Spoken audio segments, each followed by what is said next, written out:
আমি এই বিয়েটা পারি না। আমাকে না জানিয়ে কেন আপনি বিয়ে করে নিয়ে আসছেন আপনার ছেলেকে? তোমাকে জানালে কি তুমি এই বিয়েটা হতে দিতে? না দিদা, বলে আপনি না জানিয়ে লুকিয়ে গ্রামের এই মেয়েকে কেন বিয়ে করে নিয়ে আসছেন? না, খুশি বাবার গ্রামের বন্ধুর মেয়ে।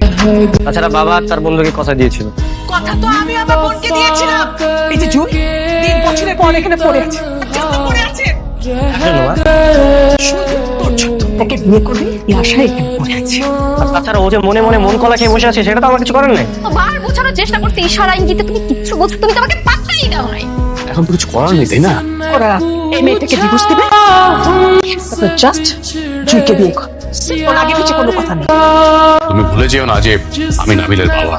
ছোট্টবেলা থেকে খুলে পিঠে খুঁড়ে বাচ্চাটাকে মানুষ করছে এই দিনটা শোনার জন্য, দিনটা দেখার জন্য। আজকে তোমরা আমাকে বুঝাই দিলাম আমাদের মধ্যে আবার কোনো অধিকার নেই।